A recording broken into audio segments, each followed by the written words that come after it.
Hello everybody, Mike here, and a quick tip for your mental and emotional health. Choose your response.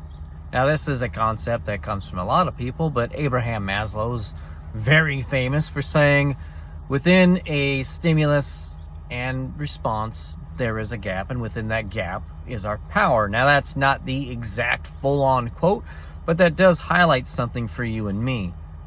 When something happens to us, we do get to choose our response. For most of us, that response is automatic. If we want to take control of our life and better our life, we need to be able to distance ourselves between what happened and how we respond.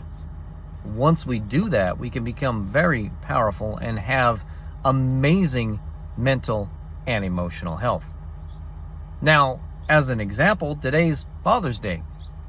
And as a father, I'm supposed to be with my family.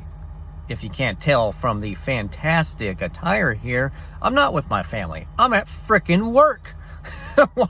Why am I at work? Because I am a public servant, and public servants are heroes to the world no matter what the time. So I got called into work today. Now, here's the deal. I'm not going to say I handled it perfectly. When I got called into work, it was just another event in a series of events that kind of sucked. And I threw myself, let's just say 15 to a 30-second pity party of what the hell.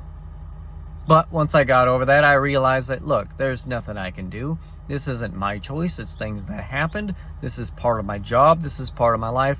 Put the bad feelings down and go forward. The only thing that I could choose was my response in the moment. Therefore, I chose to say, you know what? How can I leverage this situation to work for me? The day's screwed. Everything got cattywampus on me. Whatever. I'll move forward with a positive attitude and find a way to make this work for me. And I'm doing that because here I am on this video. I wouldn't be making this video if a crappy event on a day that's not supposed to have crappy events happened to me. But even my psychology right there highlights why I would have responded the way that I did, right?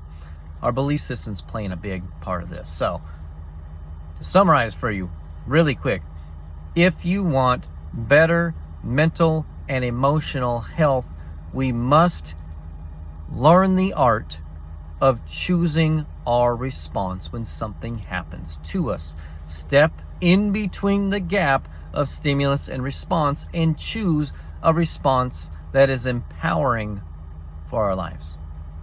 With that stated, I want you to feel better today while getting better for tomorrow. I'm working on that. Hopefully you're working on that. We'll see you later, everybody.